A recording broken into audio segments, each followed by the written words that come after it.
Saat kunjungan dinas, suami mengusirku dari kapal pribadinya dan dengan kasar berteriak, "Turun sekarang juga. Kapal ini hanya untuk orang-orang elit, bukan untuk babu gagal sepertimu.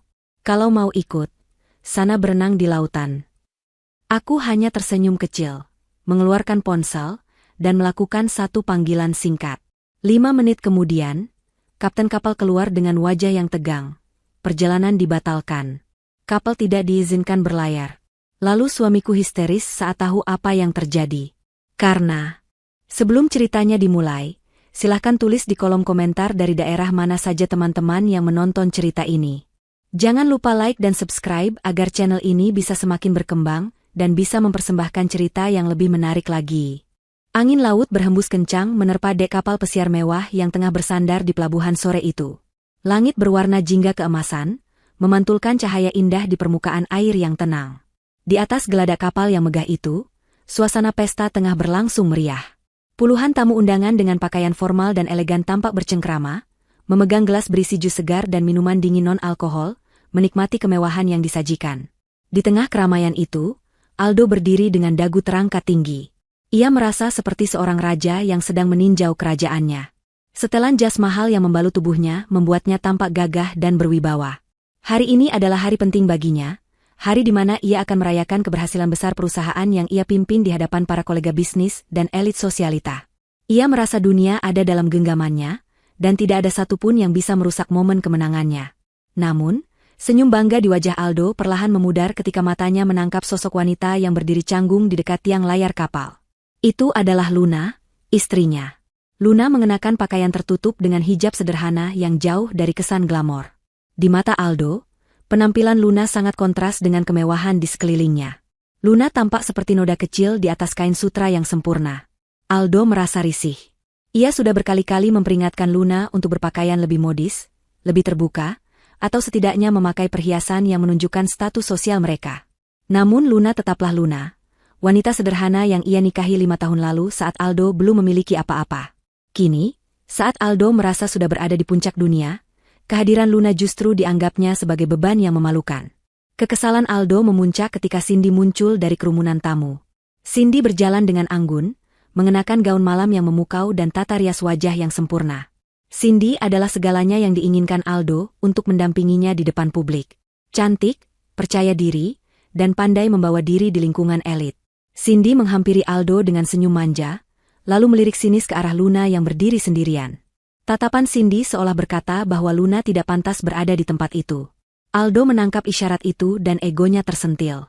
Ia tidak ingin Cindy atau rekan bisnisnya berpikir bahwa seleranya rendah karena memiliki istri seperti Luna. Tanpa mempedulikan perasaan istrinya, Aldo melangkah lebar menghampiri Luna. Ia mencengkeram lengan Luna dengan kasar, membuat wanita itu terkejut dan sedikit meringis kesakitan. Aldo tidak peduli. Ia menarik Luna menjauh dari kerumunan tamu, menyeretnya menuju ke tepi geladak dekat tangga turun.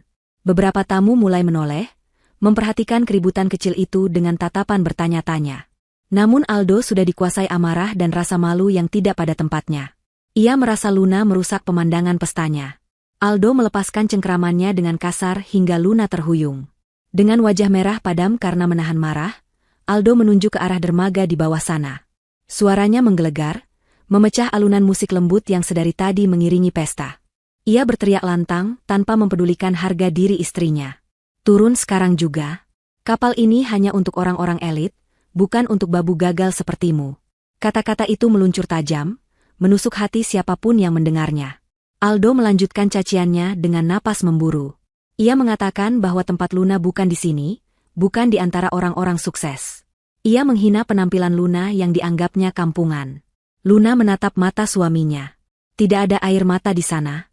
Ia hanya melihat sosok pria yang dulu ia cintai, kini berubah menjadi monster yang gila hormat. Aldo kembali berteriak, menegaskan bahwa jika Luna masih bersikeras ingin ikut, ia harus berenang di lautan karena kapal mewahnya tidak pantas diinjak oleh wanita seperti Luna. Cindy yang berdiri tidak jauh dari situ tertawa kecil, menutup mulutnya dengan tangan, tampak menikmati pertunjukan itu. Para tamu lain mulai berbisik-bisik, ada yang merasa kasihan, namun banyak juga yang memandang rendah karena pengaruh ucapan Aldo. Luna menarik napas panjang. Ia merapikan ujung hijabnya yang sedikit berantakan karena tarikan Aldo tadi. Wajahnya tetap tenang, bahkan terlampau tenang untuk seseorang yang baru saja dipermalukan di depan umum. Ia tidak membalas teriakan Aldo. Ia tidak memohon belas kasihan. Ia hanya tersenyum tipis, sebuah senyuman misterius yang tidak bisa diartikan oleh Aldo. Tanpa mengucapkan sepatah kata pun sebagai pembelaan, Luna membalikkan badannya. Ia melangkah turun menuruni tangga kapal dengan punggung tegak. Langkahnya mantap, tidak menyeratkan keraguan sedikitpun. Sesampainya di dermaga beton yang keras, Luna berhenti sejenak. Ia merogoh tas tangannya dan mengeluarkan ponsel pintar miliknya. Layar ponsel itu menyala, menampilkan sebuah nomor kontak khusus. Luna menempelkan ponsel itu ke telinganya. Di atas kapal, Aldo sudah kembali tertawa bersama Cindy, merasa puas karena pengganggu pestanya sudah pergi. Aldo mengangkat gelasnya, bersiap melakukan tos dengan para tamu, merayakan kebebasannya. Namun, di bawah sana, Luna mengucapkan kalimat singkat dengan nada dingin yang belum pernah didengar Aldo sebelumnya. Ia memerintahkan seseorang di ujung telepon bernama Fahmi untuk membekukan akses sektor 7 dan mengambil alih kendali sekarang juga. 5 menit berlalu. Pesta di atas kapal semakin meriah. Aldo sedang sibuk membual tentang bagaimana ia membeli kapal pesiar ini sebagai simbol kesuksesan perusahaannya. Tiba-tiba, suara mesin kapal yang menderu halus mendadak mati. Lampu-lampu hias yang menerangi geladak berkedip sekali, lalu padam total, sebelum akhirnya menyala kembali menggunakan daya darurat yang redup. Musik berhenti seketika. Keheningan yang canggung menyelimuti seluruh kapal. Para tamu saling berpandangan bingung. Aldo mengerutkan kening, merasa terganggu. Ia hendak memanggil kru kapal untuk memarahi mereka, namun pintu ruang kemudi terbuka dengan kasar. Kapten Fernando, pria parubaya yang biasanya tenang dan berwibawa, berlari keluar dengan wajah tegang dan pucat pasi. Ia mengabaikan tatapan para tamu dan langsung menuju ke arah Aldo. Napasnya terengah-engah seolah baru saja melihat hantu. Aldo yang merasa wibawanya terganggu langsung membentak Kapten Fernando, bertanya apa yang terjadi dan mengapa mesin dimatikan.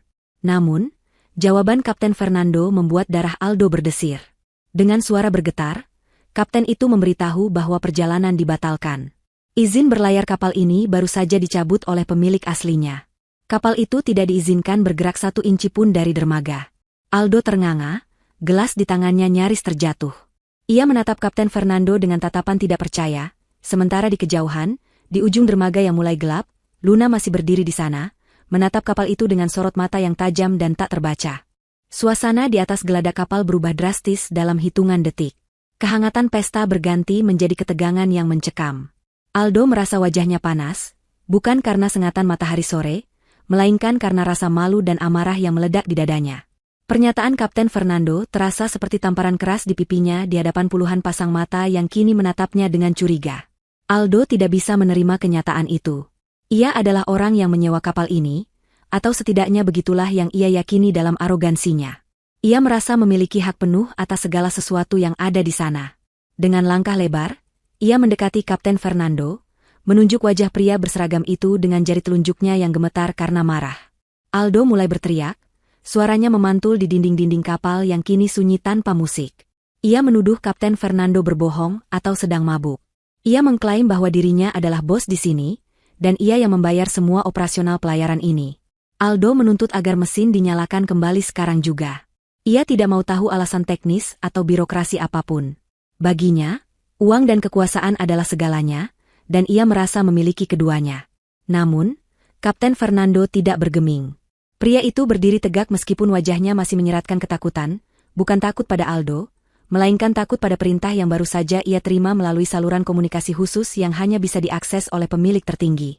Kapten Fernando menggelengkan kepalanya perlahan, menolak perintah Aldo dengan tegas. Ia menjelaskan bahwa sistem navigasi kapal telah dikunci secara eksternal. Tidak ada yang bisa mereka lakukan.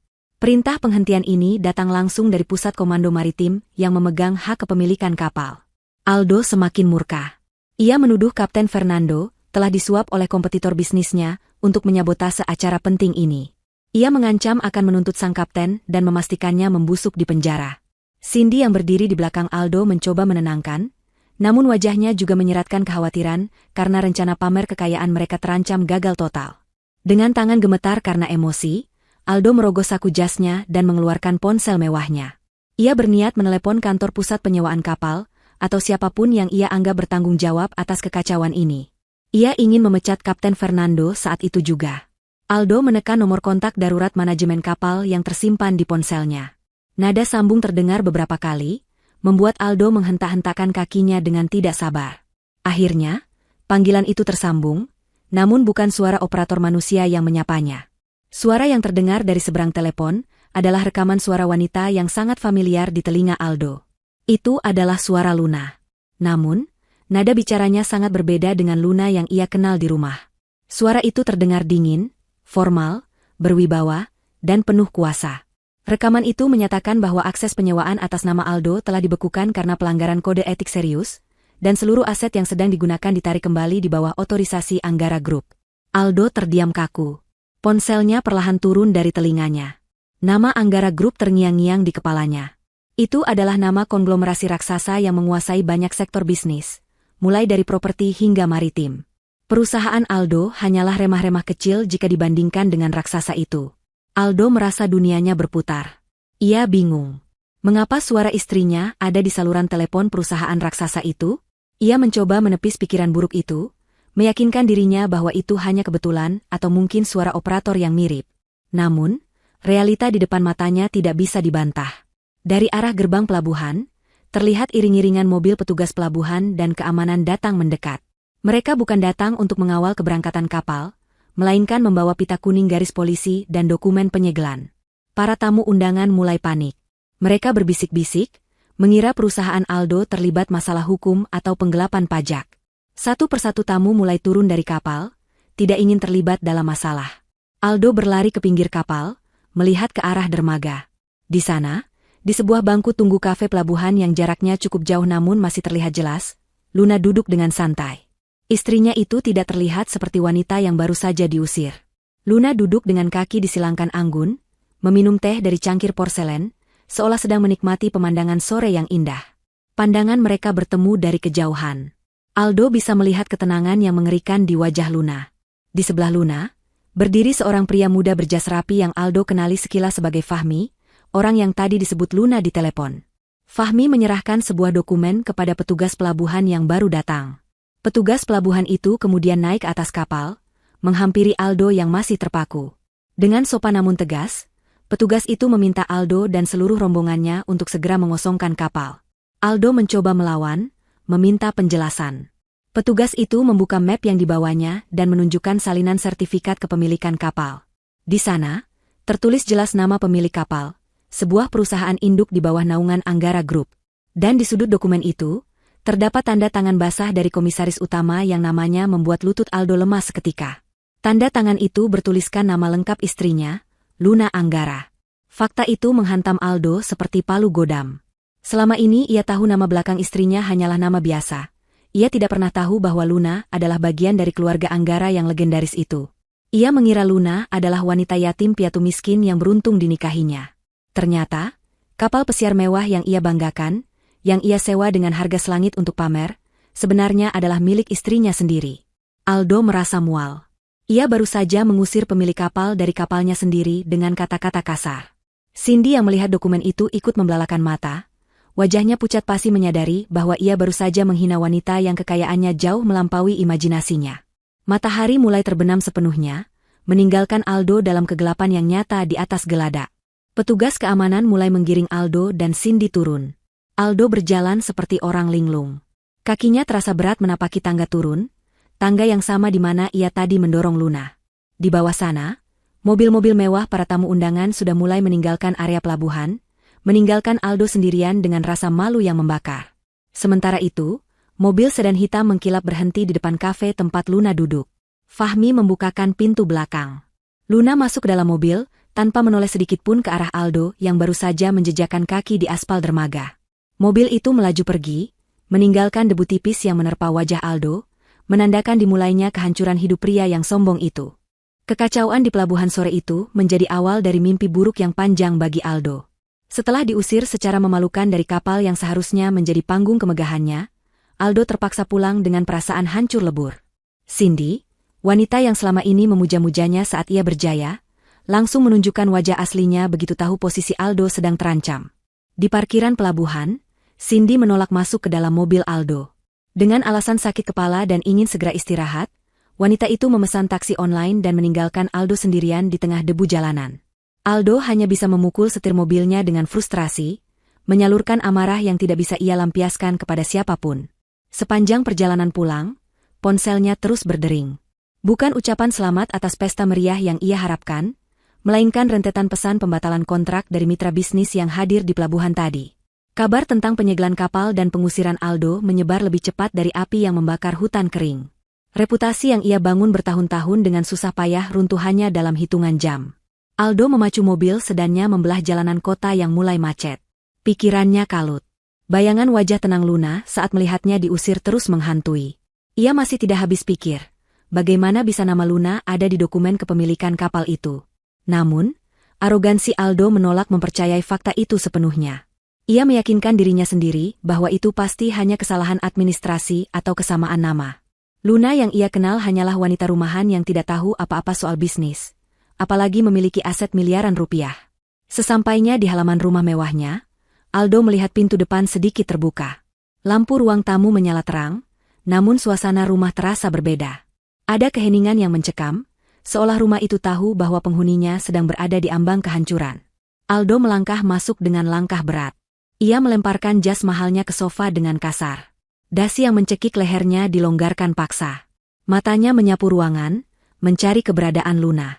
Ia ingin melampiaskan kekesalannya, ingin memaki wanita itu karena dianggap sebagai pembawa sial yang menyebabkan semua kekacauan ini.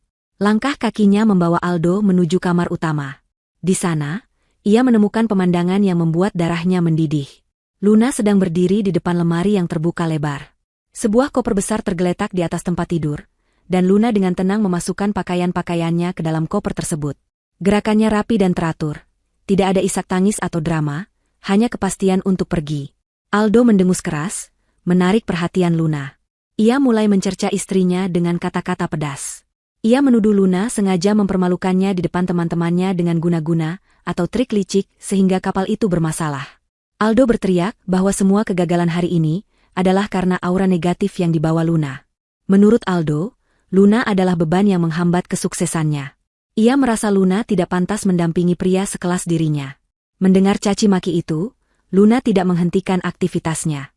Ia melipat gamis terakhirnya, memasukkannya ke dalam koper, lalu menutup resleting koper itu dengan bunyi yang tegas. Luna kemudian berbalik, menatap Aldo dengan sorot mata yang datar, tanpa emosi, seolah ia sedang melihat orang asing yang tidak penting.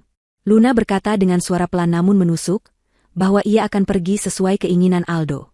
Ia mengingatkan Aldo pada ucapannya di kapal tadi, bahwa seorang babu tidak pantas berada di lingkungan elit. Luna menegaskan bahwa ia tidak ingin lagi mengotori rumah megah Aldo dengan keberadaannya. Ia akan pergi membawa diri dan harga dirinya yang tersisa. Aldo terdiam sejenak, terkejut dengan keberanian Luna yang biasanya penurut. Namun, egonya yang tinggi membuatnya enggan menahan Luna. Ia justru menantang Luna untuk pergi, dan jangan pernah kembali lagi mengemis padanya saat kehabisan uang nanti. Aldo yakin Luna tidak akan bertahan hidup sehari pun tanpa uang darinya. Tepat saat Luna menarik gagang kopernya dan hendak melangkah keluar kamar, ponsel Aldo berdering nyaring. Nada dering khusus yang ia atur untuk panggilan bisnis penting, memecah ketegangan di antara mereka. Aldo melirik layar ponselnya.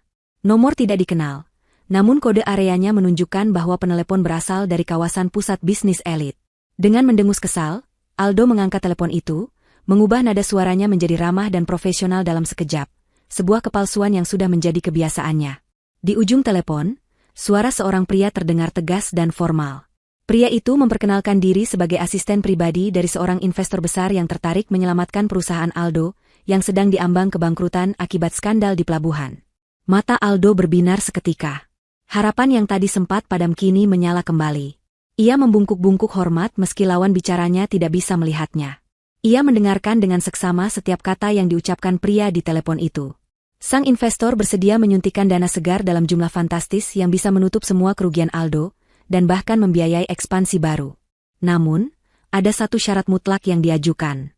Sang investor adalah orang yang sangat memegang teguh nilai-nilai kekeluargaan dan kesetiaan.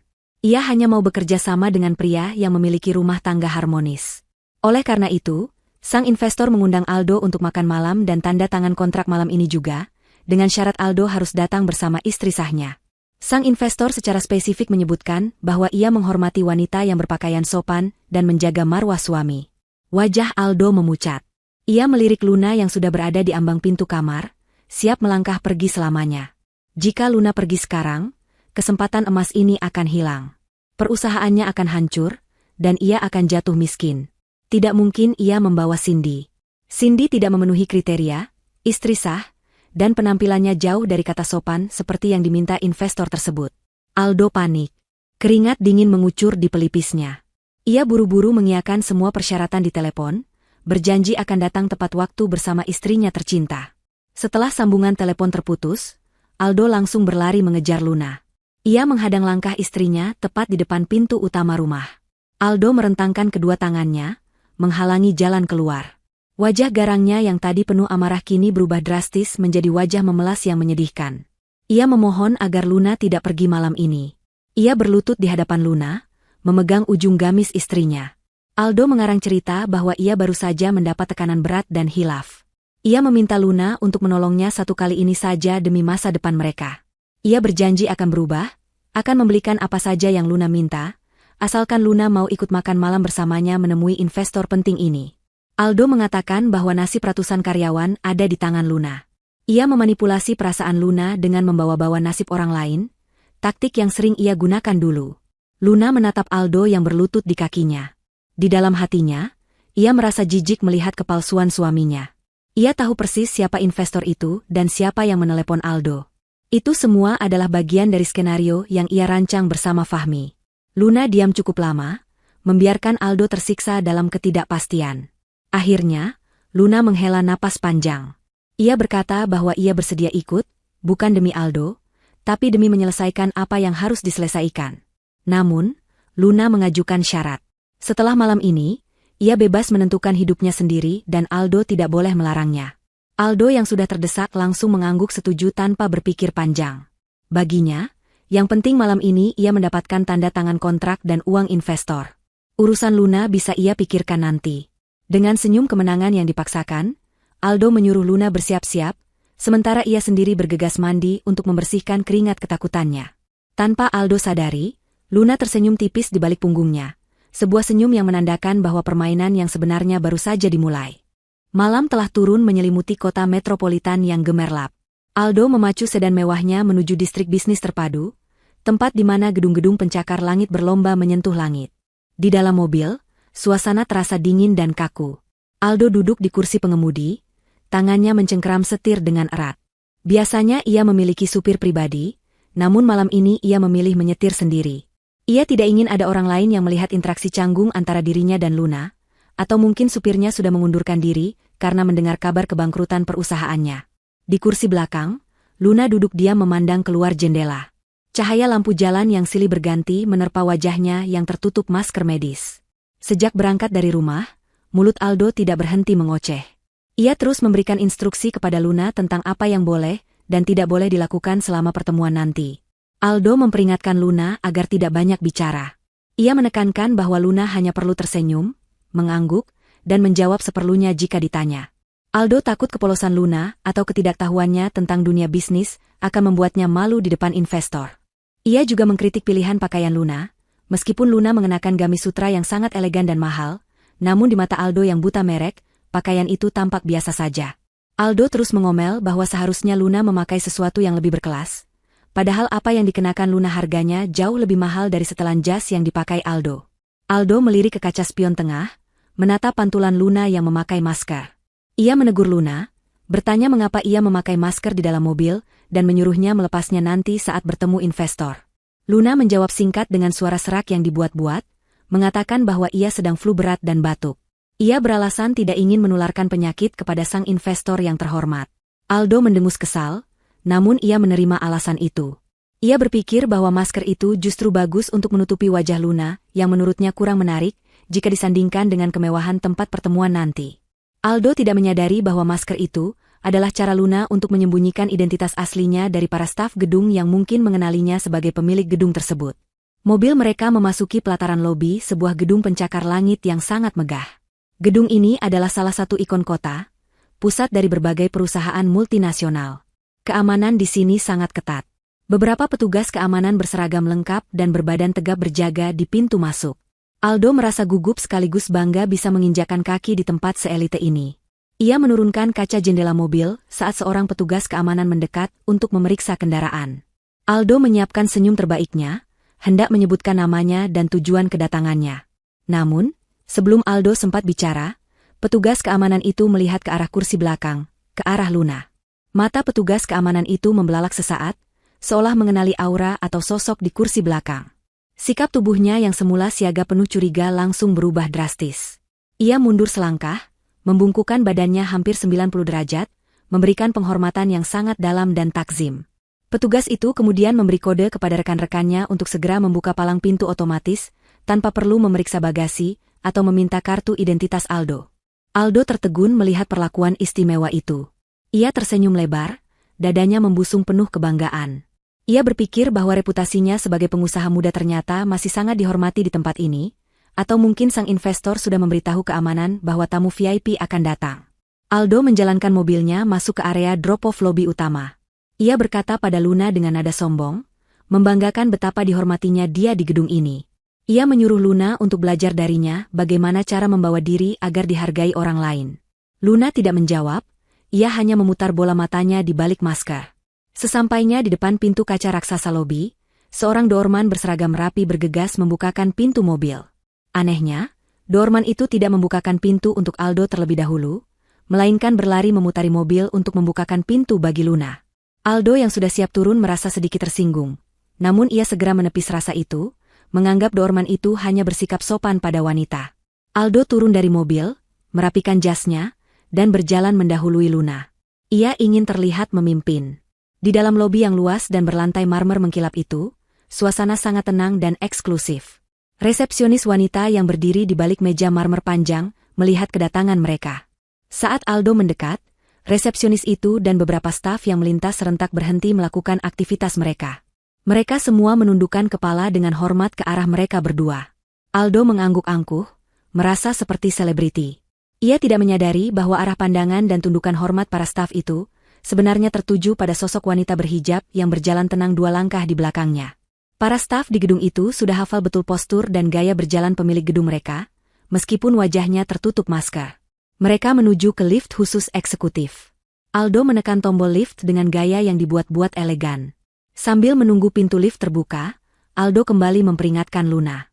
Ia menyuruh Luna untuk tidak memalukan dirinya. Ia mengingatkan bahwa satu kesalahan kecil dari Luna bisa menghancurkan masa depan perusahaan Aldo. Aldo tampak sangat gelisah. Ia terus-menerus membetulkan letak dasinya dan menyeka keringat di dahinya, sementara Luna berdiri di sampingnya dengan ketenangan yang luar biasa. Luna tampak sangat rileks, seolah ia sedang berada di rumahnya sendiri, dan pada kenyataannya, memang begitulah adanya. Pintu lift terbuka dengan denting halus. Mereka melangkah masuk ke dalam kotak besi berlapis emas dan cermin itu. Aldo menekan tombol lantai paling atas, lantai penthouse tempat ruang rapat direksi berada. Saat lift mulai bergerak naik dengan kecepatan tinggi, Aldo menatap pantulan dirinya di cermin dinding lift. Ia bergumam pada dirinya sendiri, menyemangati diri bahwa ia pasti bisa mendapatkan kontrak ini. Ia melirik Luna yang berdiri diam memandang pintu lift. Aldo merasa ada sesuatu yang aneh. Seharusnya Luna, yang babu dan kampungan, menurutnya, akan merasa takut atau kagum melihat kemewahan lift ini. Tapi Luna tidak menunjukkan reaksi apapun. Ia terlihat bosan. Aldo menegur Luna lagi, menyuruhnya untuk bersikap lebih antusias agar investor senang melihatnya. Tiba-tiba, ponsel Luna bergetar. Ia mengeluarkan ponselnya dan membaca sebuah pesan singkat. Sudut bibirnya di balik masker terangkat membentuk senyuman sinis. Pesan itu dari Fahmi, semua direksi sudah siap di ruang rapat. Pertunjukan akan segera dimulai, Bu. Luna memasukkan kembali ponselnya ke dalam tas. Lift berdenting lagi, menandakan mereka sudah sampai di lantai tujuan. Pintu lift terbuka lebar, menampilkan sebuah koridor mewah dengan karpet tebal yang meredam suara langkah kaki. Di ujung koridor, terdapat sebuah pintu ganda besar dari kayu jati ukiran yang megah. Itu adalah pintu ruang rapat utama. Aldo menarik napas panjang, mencoba menenangkan jantungnya yang berdegup kencang. Ia menoleh ke arah Luna, memberikan tatapan peringatan terakhir. Ingat, jangan bicara kalau tidak ditanya, bisiknya tajam. Kemudian, dengan langkah mantap yang dipaksakan, Aldo berjalan menuju pintu itu, tidak menyadari bahwa ia sedang berjalan menuju pengadilan terakhir bagi karir dan harga dirinya. Aldo mendorong pintu ganda raksasa itu dengan penuh percaya diri, seolah ia adalah pemilik gedung tersebut. Di hadapannya, terhampar sebuah ruang rapat yang luar biasa luas dan mewah. Sebuah meja bundar besar yang terbuat dari kayu mahoni, mengkilap mendominasi ruangan. Di sekeliling meja itu, duduk belasan orang dengan setelan jas rapi dan wajah-wajah serius. Mereka adalah jajaran direksi dan petinggi perusahaan, orang-orang yang selama ini hanya bisa dilihat Aldo di majalah bisnis atau berita ekonomi. Jantung Aldo berdegup kencang, campuran antara rasa gugup dan kebanggaan yang meluap-luap. Ia merasa akhirnya ia sampai di level yang seharusnya, duduk sejajar dengan para penguasa ekonomi kota ini. Ia melangkah masuk dengan senyum lebar yang sudah dilatihnya, menarik tangan Luna agar mengikutinya masuk. Luna berjalan di belakangnya dengan kepala tertunduk, langkahnya pelan dan tidak bersuara, masih mengenakan masker yang menutupi sebagian besar wajahnya. Suasana di dalam ruangan itu sangat hening, dingin, dan mengintimidasi. Pendingin ruangan bekerja maksimal, menciptakan udara yang menusuk tulang, namun bagi Aldo, keringat dingin justru mulai membasahi punggungnya. Ia melihat ada satu kursi kebesaran di ujung meja, sebuah kursi kulit hitam yang sandarannya lebih tinggi dari kursi lainnya. Kursi itu kosong. Aldo berasumsi bahwa kursi itu diperuntukkan bagi sang investor agung yang belum tiba. Dengan kikuk, Aldo menganggukkan kepalanya kepada para hadirin yang menatapnya dengan pandangan datar, tanpa senyum, dan terkesan menyelidik. Tatapan mereka seolah menelanjangi Aldo, menilai kelayakan pria itu untuk berada di ruangan sakral ini. Aldo menelan ludah, mencoba mengusir rasa terintimidasi itu. Ia membimbing Luna untuk duduk di kursi tamu yang terletak agak di belakang, terpisah dari meja bundar utama, seolah menegaskan bahwa posisi Luna hanyalah pelengkap atau penonton.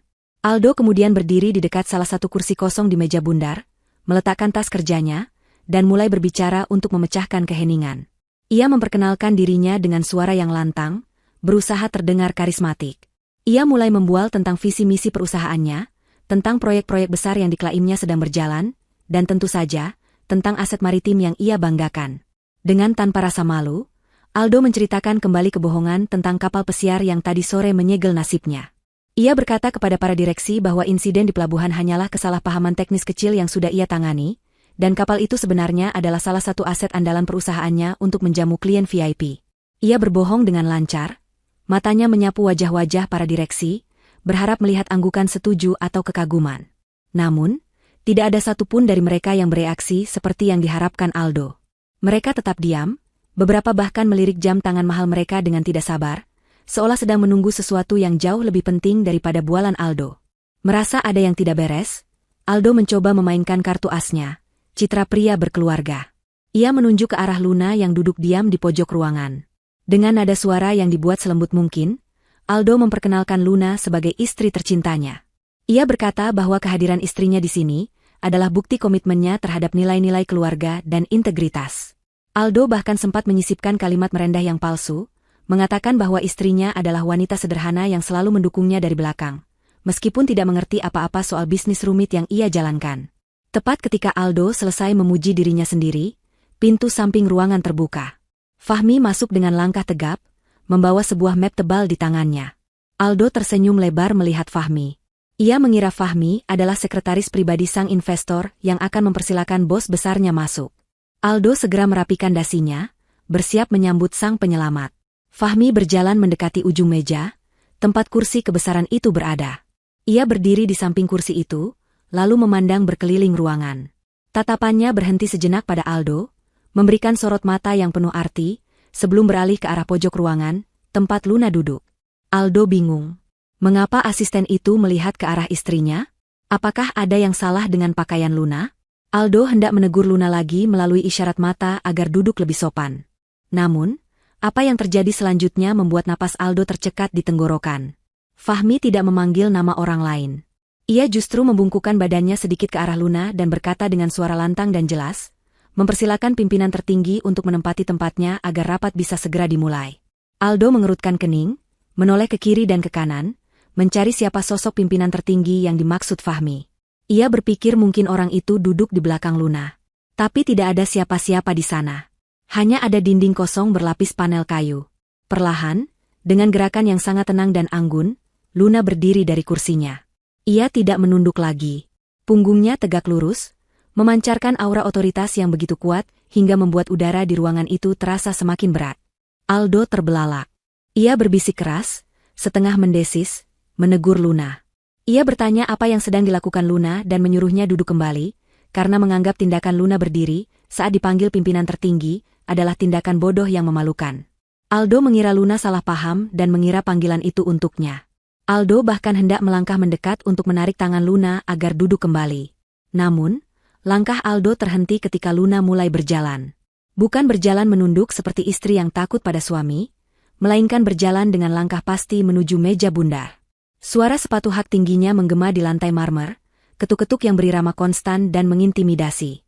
Setiap langkah Luna seolah menginjak-injak ego Aldo yang rapuh. Saat Luna berjalan melewati Aldo, waktu seakan melambat. Luna mengangkat tangannya perlahan dan melepaskan masker yang menutupi wajahnya. Wajah cantiknya kini terlihat jelas. Namun ekspresinya bukanlah ekspresi Luna yang Aldo kenal. Tidak ada kelembutan, tidak ada kepatuhan. Yang ada hanyalah tatapan dingin setajam silet dan rahang yang mengeras penuh tekad. Luna terus berjalan, melewati Aldo yang membeku seperti patung, dan menuju kursi kebesaran di ujung meja. Fahmi dengan sigap menarik kursi itu mundur. Luna duduk di sana, menyandarkan punggungnya dengan nyaman, lalu menatap lurus ke depan, menatap seluruh jajaran direksi yang kini serentak berdiri dan membungkuk hormat padanya. Aldo merasa kakinya lemas.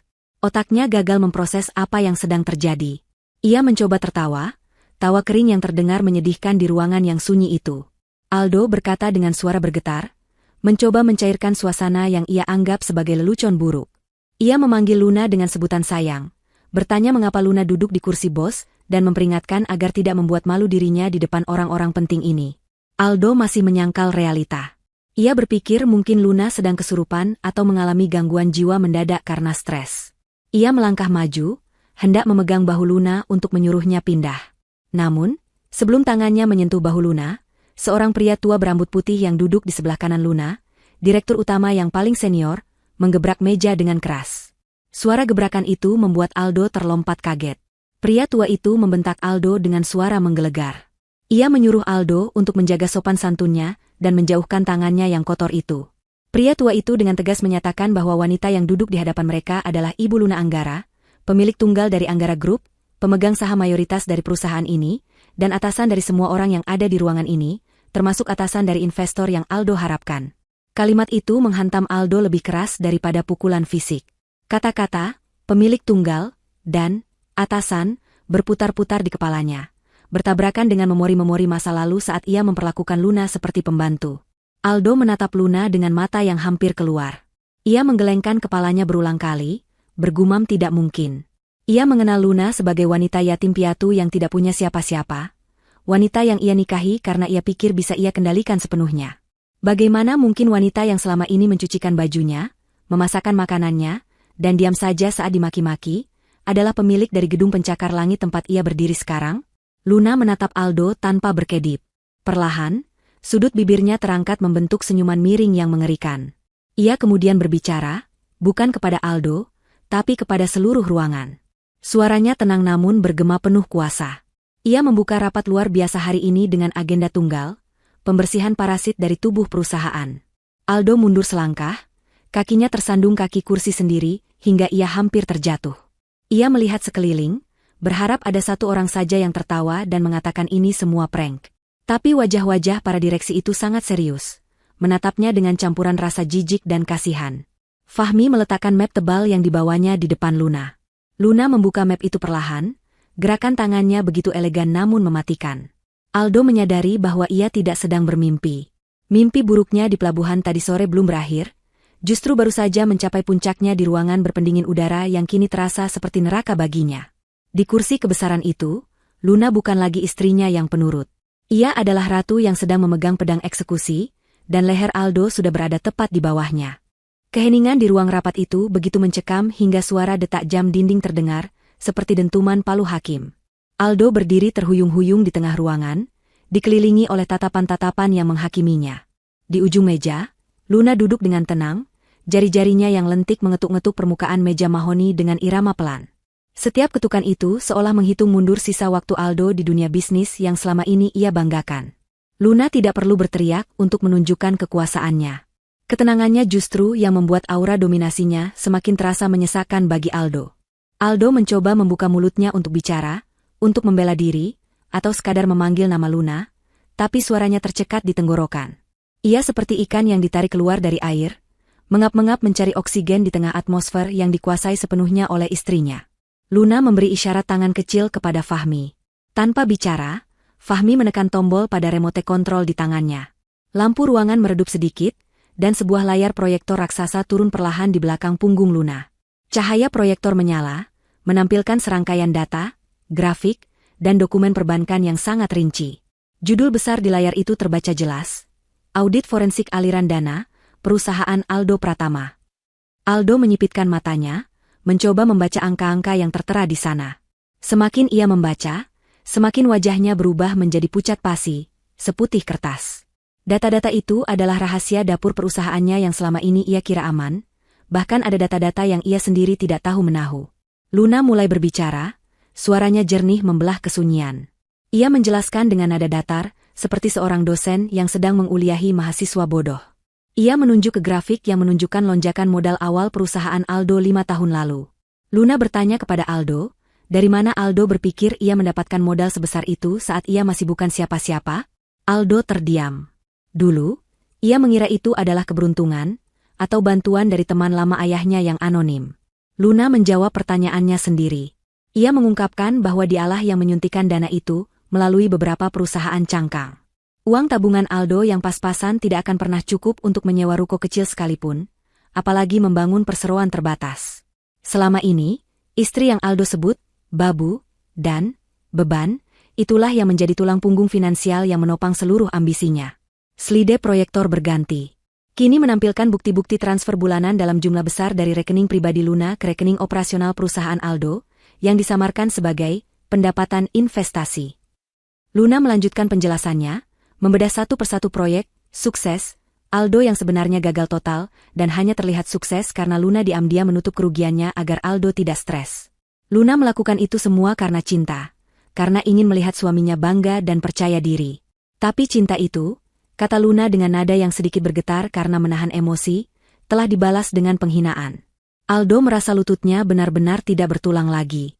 Ia jatuh terduduk di lantai karpet. Matanya kosong menatap layar yang kini menampilkan bukti pengkhianatannya. Layar itu kini menampilkan rekaman CCTV dan bukti transaksi kartu kredit perusahaan.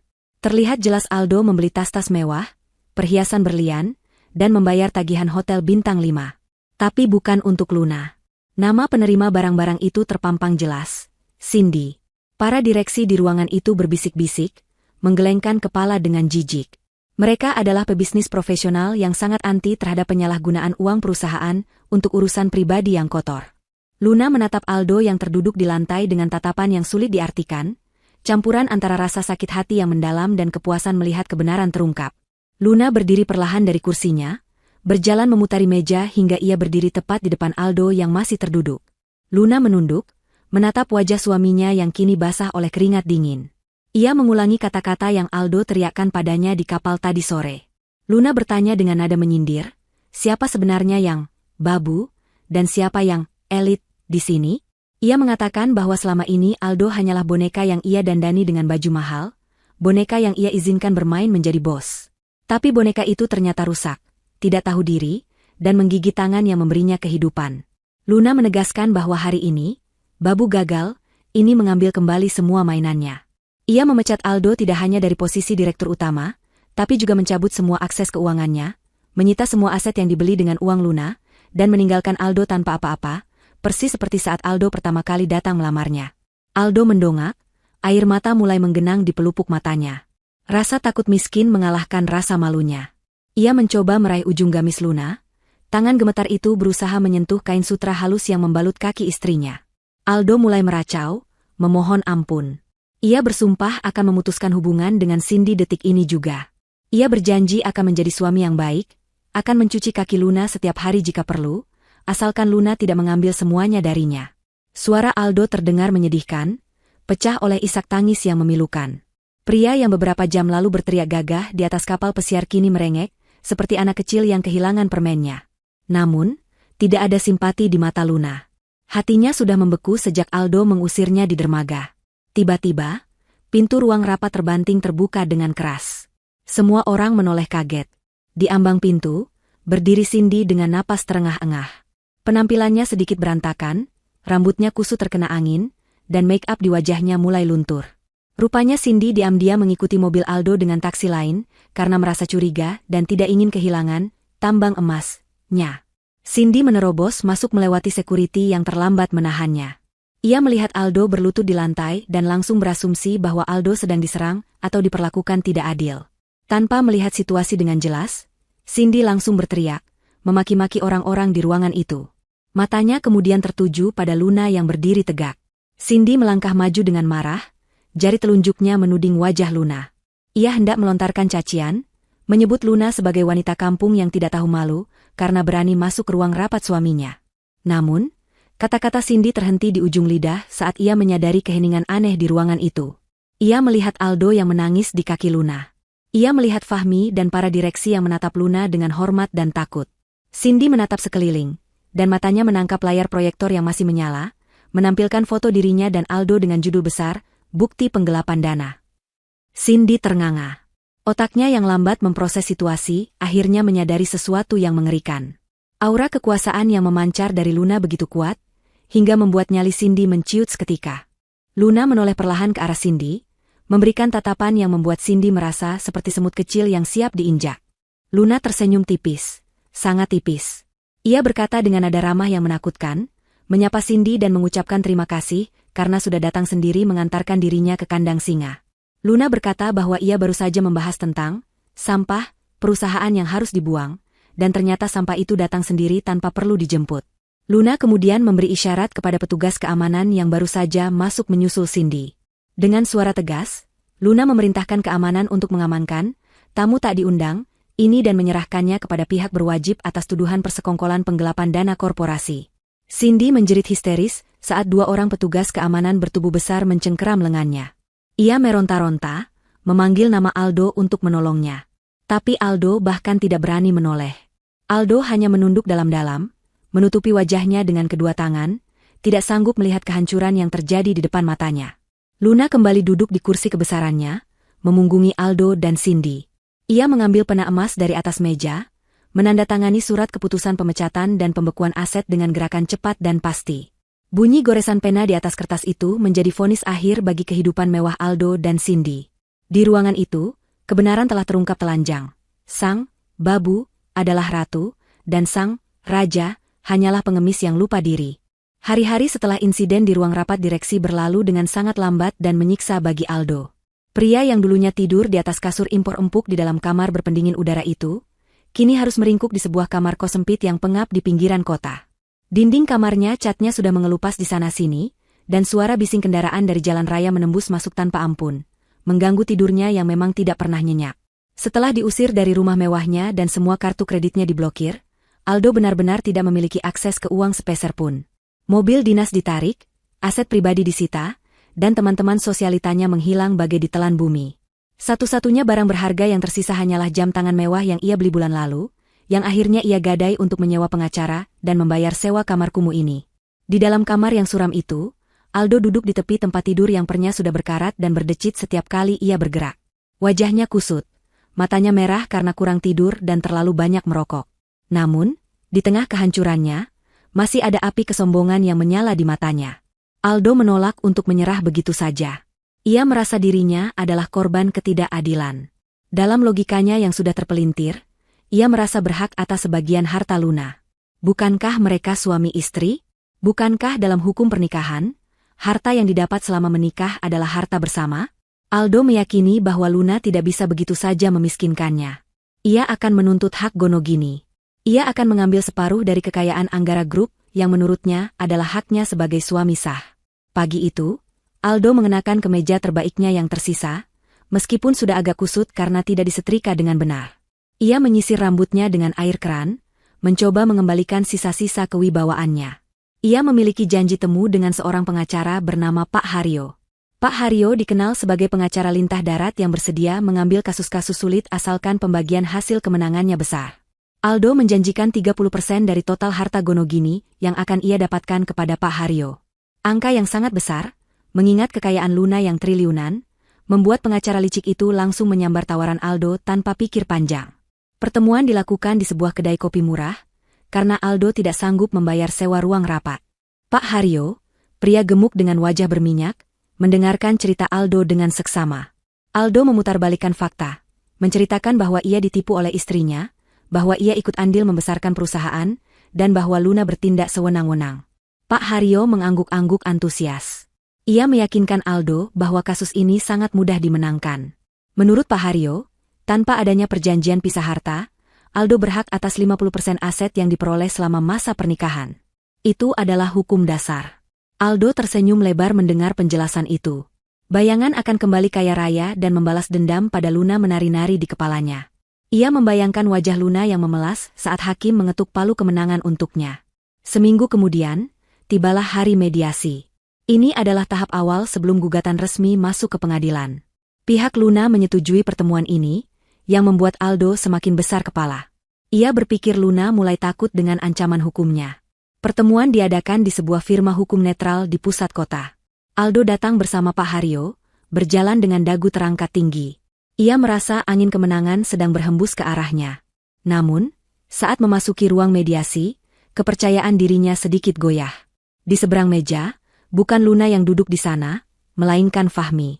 Asisten kepercayaan Luna itu duduk dengan tenang, ditemani dua orang pengacara korporat berwajah dingin yang mengenakan setelan jas yang harganya mungkin setara dengan harga rumah orang tua Aldo. Aldo duduk dengan kasar, menatap tajam ke arah Fahmi. Ia bertanya dengan nada sinis di mana istri durhakanya itu berada.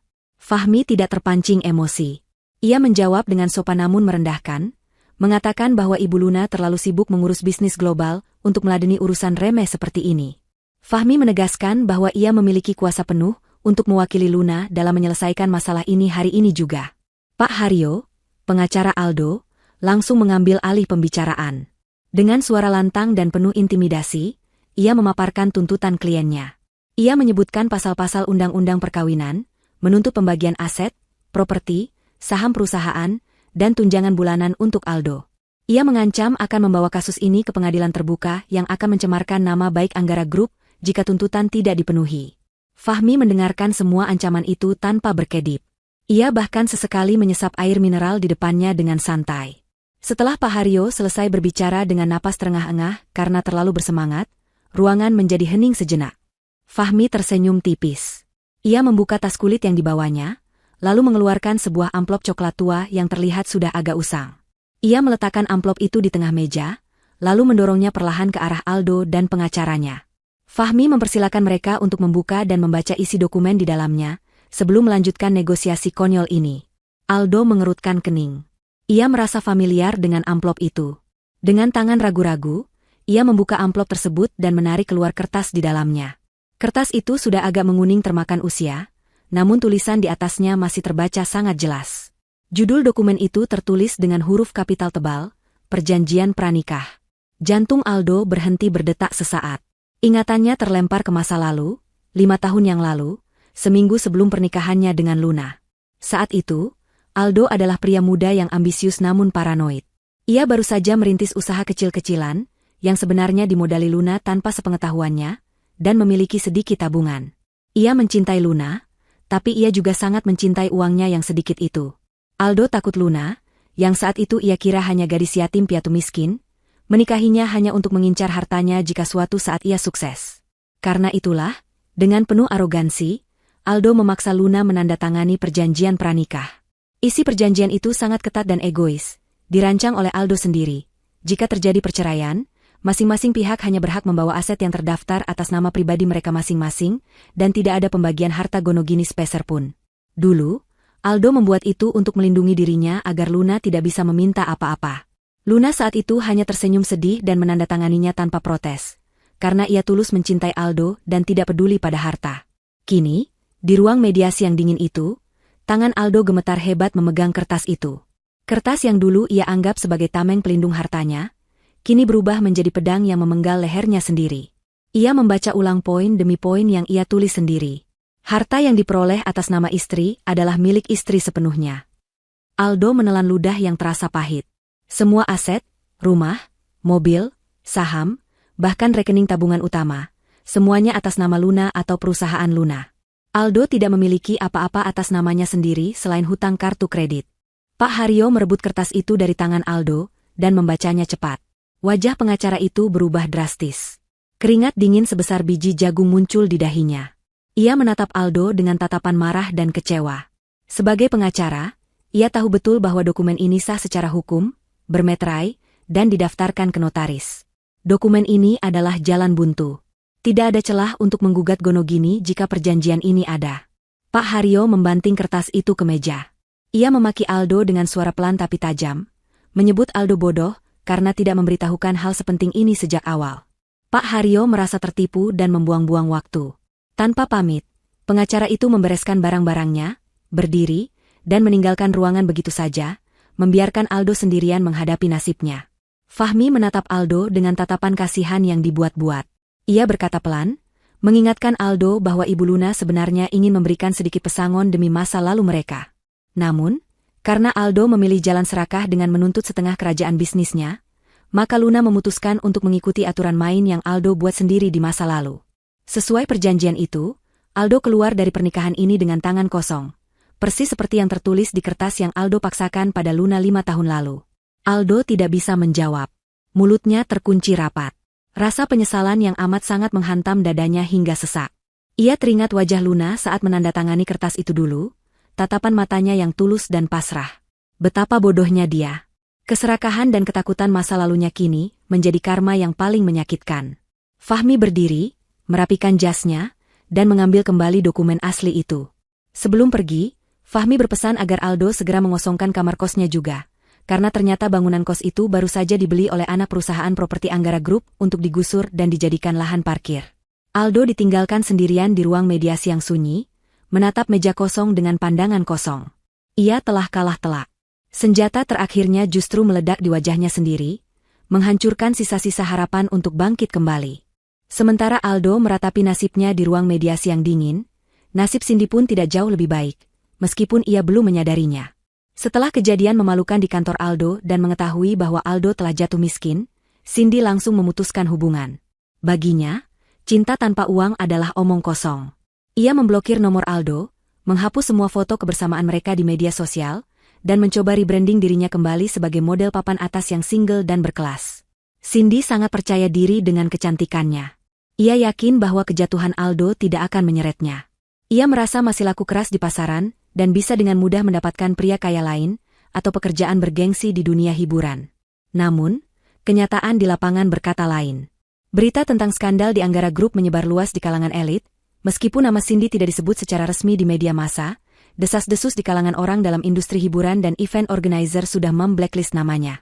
Luna, dengan kekuasaannya yang tak terlihat, telah memastikan bahwa pintu-pintu kesempatan tertutup bagi wanita yang telah merusak rumah tangganya. Cindy mencoba menghubungi fotografer lama, agensi model, hingga teman-teman sosialitanya, tapi semuanya menolak dengan berbagai alasan, atau bahkan tidak menjawab teleponnya sama sekali. Tabungan Cindy semakin menipis. Barang-barang branded pemberian Aldo, mulai ia jual satu persatu hanya untuk membayar sewa apartemen dan perawatan kecantikan rutinnya. Cindy panik, ia tidak bisa hidup susah. Ia butuh uang cepat, dan ia butuh panggung untuk bersinar kembali. Di tengah keputusasaannya, sebuah email masuk ke ponselnya. Email itu berasal dari sebuah agensi talenta internasional yang bernama Oceanic Exclusive Agency. Isi email itu sangat menggiurkan. Mereka menawarkan kontrak eksklusif untuk menjadi duta maritim atau brand ambassador dalam peluncuran rute pelayaran kapal pesiar mewah terbaru yang akan berlayar keliling Asia. Gajinya fantastis, dengan bonus liburan gratis dan fasilitas VIP selama di atas kapal. Cindy menjerit kegirangan membaca email itu. Ini adalah jawaban dari doa-doanya.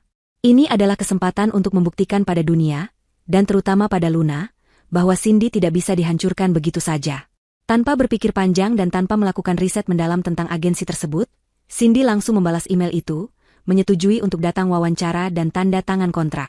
Keesokan harinya, Cindy datang ke kantor agensi tersebut yang terletak di sebuah ruko modern.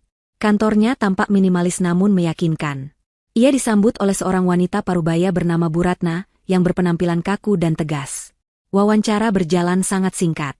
Bu Ratna memuji kecantikan fisik Cindy dan mengatakan bahwa ia sangat cocok untuk posisi yang dibutuhkan di kapal pesiar kelas dunia.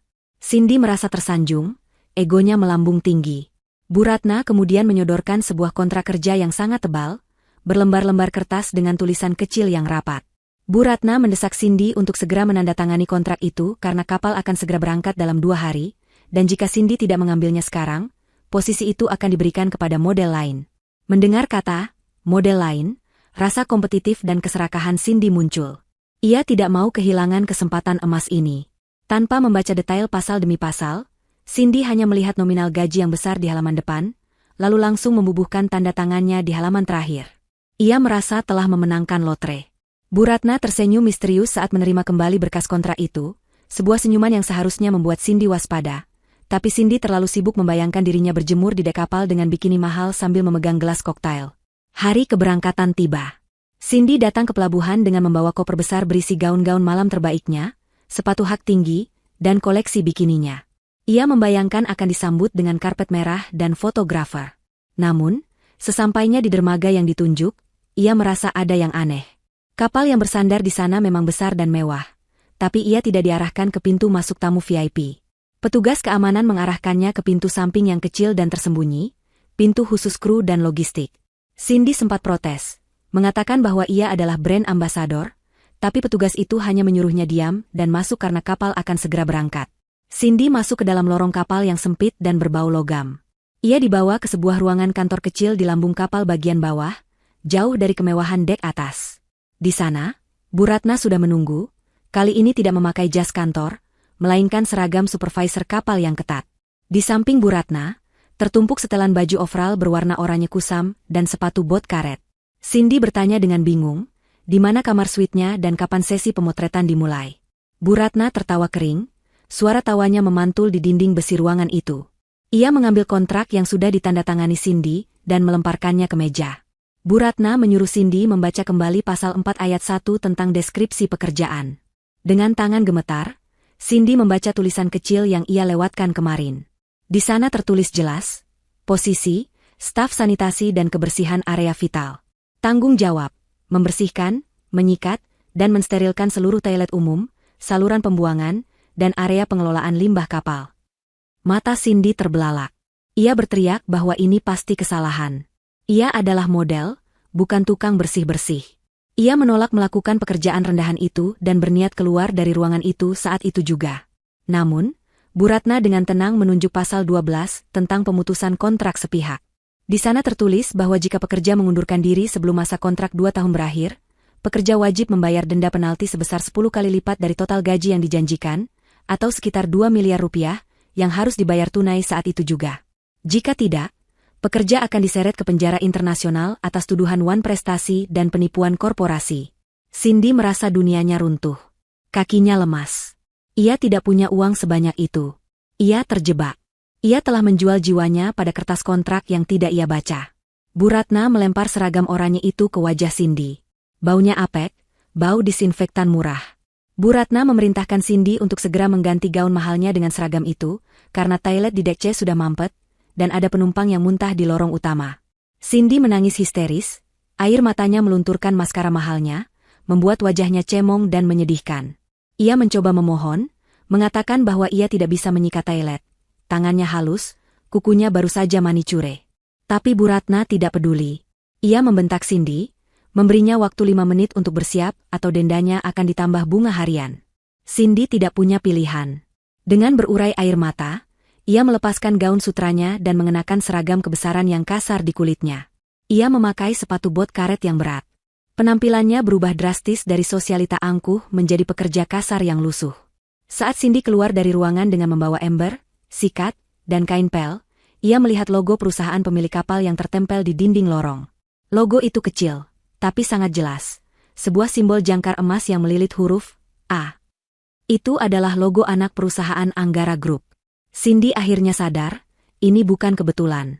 Ini adalah hukuman yang dirancang khusus untuknya. Cindy diseret ke toilet umum penumpang kelas ekonomi yang paling ramai. Baunya busuk menyengat hidung. Cindy muntah sedikit karena tidak tahan baunya. Tapi Bu Ratna langsung memukul punggungnya, menyuruhnya bekerja. Cindy, wanita yang dulu menghina Luna sebagai babu dan memandang rendah orang lain, kini harus berlutut di lantai toilet yang kotor, menyikat noda menjijikan milik orang asing. Setiap gosokan sikat itu terasa seperti parutan yang mengikis harga dirinya. Ia menangis terseduh-seduh sambil mengepel lantai, mengingat betapa sombongnya ia dulu. Karma telah datang menjemputnya dengan cara yang paling ironis. Ia ingin menjadi ratu di lautan, tapi kini ia benar-benar menjadi babu di lautan yang sesungguhnya, terjebak dalam penjara terapung yang tidak akan melepaskannya selama 2 tahun ke depan. Langit Jakarta tampak kelabu, seolah turut berduka mengiringi langkah gontai seorang pria yang berjalan menyusuri trotoar panas di pinggiran kota. Pria itu adalah Aldo. Penampilannya kini sangat jauh berbeda dari sosok direktur muda yang dulu selalu tampil klimis dan wangi. Kemeja bermerek yang dulu menjadi kebanggaannya kini tampak lusuh. Kerahnya kekuningan karena keringat dan debu, serta terdapat noda kopi yang tak bisa hilang di bagian dada. Celana kainnya yang dulu licin kini kusut dan longgar di pinggang, karena berat badannya turun drastis dalam sebulan terakhir. Sepatu kulitnya yang mahal sudah retak di bagian ujungnya, solnya pun sudah tipis karena harus menempuh jarak berkilo-kilometer setiap hari dengan berjalan kaki. Aldo baru saja diusir dari kamar kos sempitnya, karena menunggak pembayaran selama 2 minggu. Pemilik kos yang galak tidak mau mendengar alasan apapun lagi, dan melemparkan tas pakaian Aldo ke jalanan. Aldo duduk di emperan sebuah toko elektronik yang tutup, memeluk tas ranselnya erat-erat. Perutnya berbunyi nyaring, perih melilit karena belum diisi nasi sejak kemarin siang. Ia hanya bertahan dengan meminum air keran dari masjid terdekat. Rasa lapar itu menyiksa, namun rasa malu dan penyesalan jauh lebih menyakitkan. Ia memandangi orang-orang yang lalu lalang dengan tatapan kosong.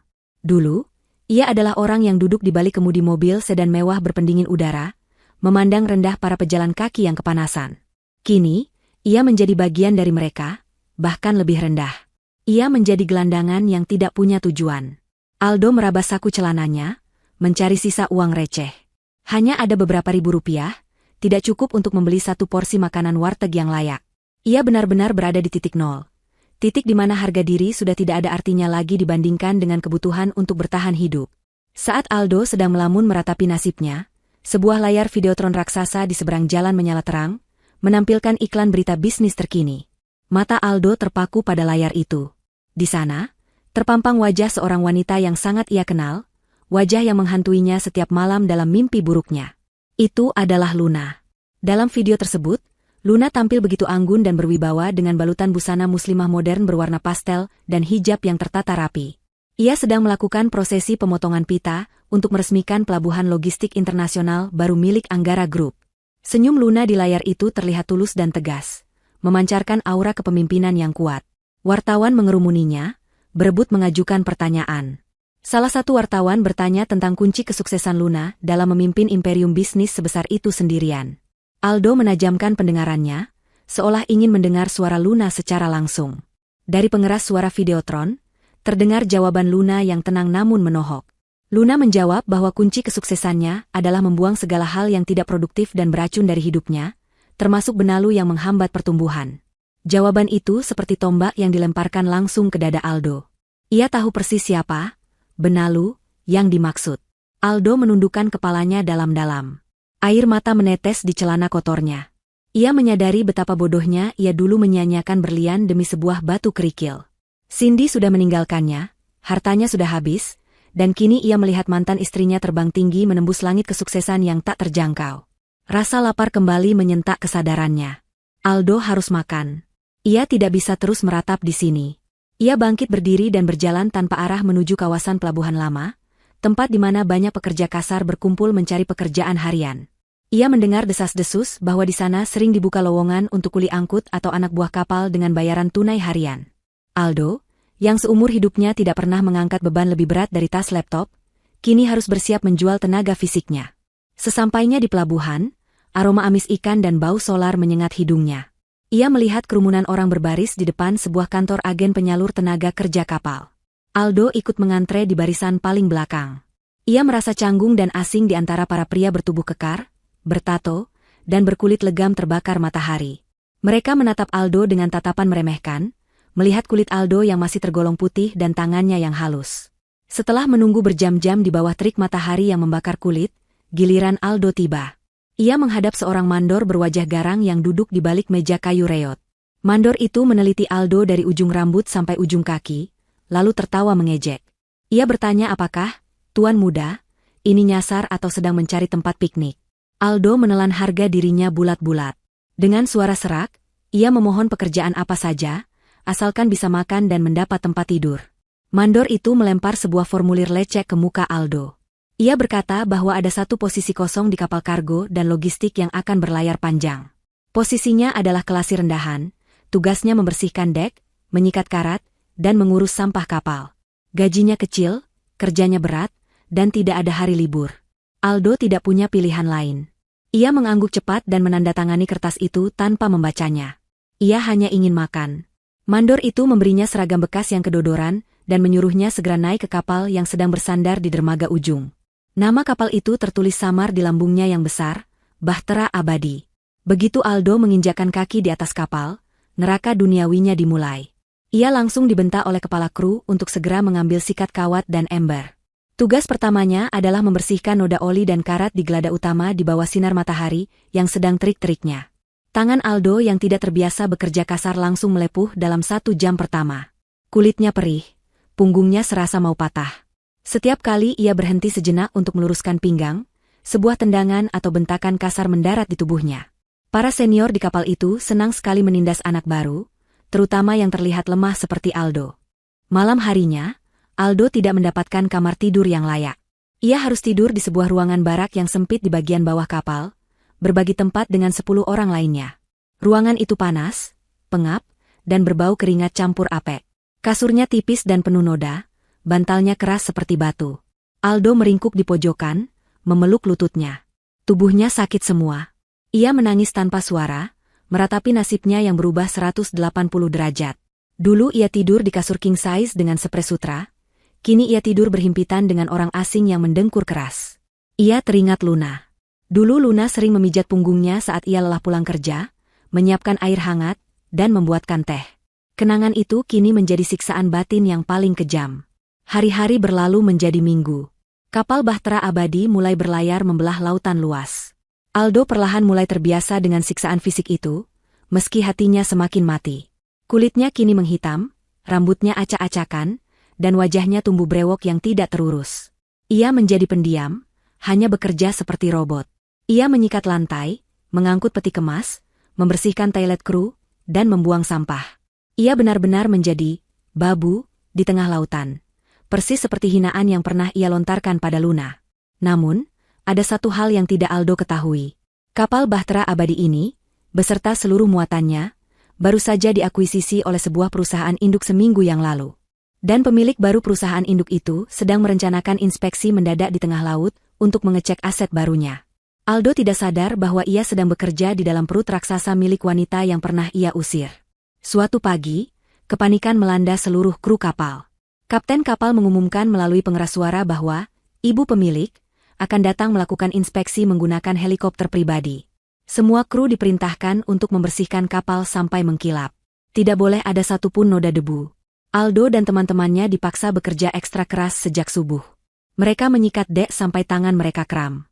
Mandor berteriak-teriak panik, mengancam akan memotong gaji jika ibu pemilik menemukan kesalahan sekecil apapun. Aldo tidak peduli siapa pemiliknya, ia hanya takut gajinya dipotong. Ia bekerja dengan kepala tertunduk, menggosok lantai kayu dek VIP dengan kain pel sampai licin.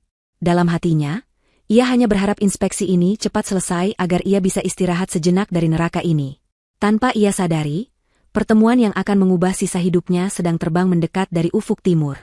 Suara baling-baling helikopter memecah keheningan samudra, menderu keras di atas kapal Bahtera Abadi. Angin kencang yang dihasilkan oleh putaran baling-baling itu membuat air laut di sekitar kapal beriak hebat dan menerbangkan topi para kru yang sedang bersiap di geladak. Aldo berdiri di barisan paling belakang bersama para kelasi rendahan lainnya. Tubuhnya gemetar kelelahan, keringat bercucuran membasahi seragam oranye kumalnya. Ia menundukkan kepalanya dalam-dalam, menatap sepatu bot karetnya yang penuh noda oli. Ia tidak berani mendongak. Instruksi dari mandor sangat jelas. Jangan menatap mata pemilik, jangan bicara kecuali ditanya, dan tundukkan pandangan sebagai tanda hormat. Hati Aldo berdebar kencang, bukan karena antusias, melainkan karena ketakutan yang tidak beralasan, seolah ada firasat buruk yang merayapi tengkuknya.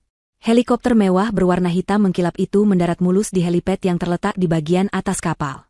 Pintu helikopter terbuka. Kapten kapal dan jajaran perwira tinggi bergegas maju untuk menyambut tamu agung mereka. Aldo mengintip sedikit dari balik bahu temannya. Ia melihat sesosok wanita turun dari helikopter dengan langkah anggun. Wanita itu mengenakan setelan blazer formal berwarna putih bersih yang kontras dengan suasana kapal kargo yang kusam. Hijabnya yang berwarna senada berkibar pelan tertiup angin laut. Meskipun wajahnya tertutup kacamata hitam besar, aura kekuasaan yang memancar dari wanita itu terasa begitu familiar bagi Aldo. Jantung Aldo berhenti berdetak sesaat. Ia merasa mengenal postur tubuh itu. Ia merasa mengenal cara berjalannya yang tegak dan penuh percaya diri. Wanita itu, didampingi oleh seorang asisten pria yang membawa tablet, mulai berjalan menuruni tangga menuju gelada utama tempat para kru berbaris. Saat wanita itu semakin dekat, Aldo menyipitkan matanya. Ia mengenali asisten pria itu. Itu adalah Fahmi. Darah Aldo berdesir hebat, naik ke kepalanya membuat ia pusing. Jika itu Fahmi, maka wanita berbaju putih itu pastilah Luna. Aldo ingin lari. Ia ingin melompat ke laut saat itu juga dan tenggelam. Rasa malu yang ia rasakan jauh lebih besar daripada rasa takut mati. Bagaimana mungkin ia, mantan suami yang sombong, kini berdiri sebagai kuli kasar di hadapan mantan istrinya yang datang sebagai pemilik kapal? Namun kaki Aldo seolah terpaku di lantai baja. Ia tidak bisa bergerak. Ia terjebak dalam barisan. Luna berjalan perlahan memeriksa barisan kru. Ia berhenti sesekali untuk bertanya kepada kapten tentang kondisi kesejahteraan kru atau teknis kapal. Suaranya terdengar tegas namun tetap lembut, suara yang dulu selalu menenangkan Aldo, namun kini terdengar seperti vonis hakim. Luna melepas kacamata hitamnya, menampakkan sorot matanya yang tajam. Ia terus berjalan menyusuri barisan, semakin mendekat ke posisi Aldo. Aldo menahan napas, berdoa dalam hati agar Luna tidak mengenalinya di balik brewok tebal dan wajahnya yang hitam terbakar matahari.